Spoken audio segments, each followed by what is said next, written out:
Janny Frank from www.jannyfrank.com, and this is a creative business note. In this mini tutorial, I'm going to answer a question to do with the topic that creative people most often ask me about. When people are setting out making money from their creativity, be it visual art, crafts, performance, or even writing, everybody comes to me and asks about pricing. The thing that we find very, very challenging, I think, as artists, is to place a value on our work to sell. And yet, of course, it's so essential that you get this right. So it's a really big topic and I can't cover it all in this tiny video, but what I can give you is my number one fundamental basic starting point tip. And it is based on a mistake I've made plenty of times and a mistake I see other creative people make every single day. When you are pricing up your work, you must not price backwards.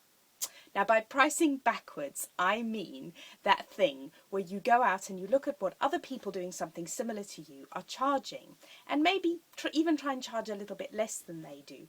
Or you think about what you would want to pay for something, a necklace that you've made, or a piece of ceramic or a painting, and you price according to that. So you look at what you think it will sell for and you set your price at that.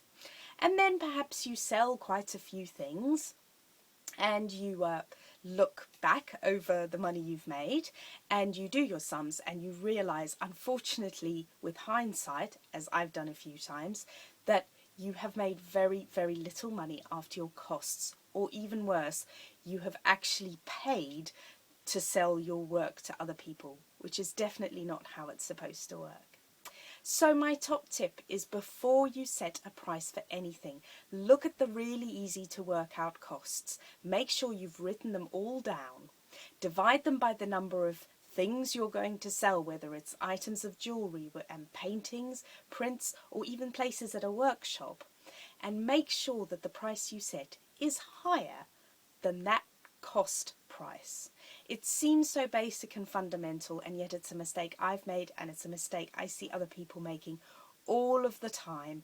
We don't just sit down and crunch those numbers on our costs to make sure that whatever we're charging is at the very least a little bit higher than what it's cost us to do the thing that we're doing. So I hope that that's been helpful for you.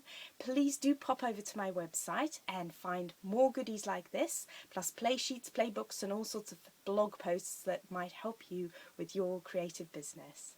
Thanks ever so much for watching. Bye bye.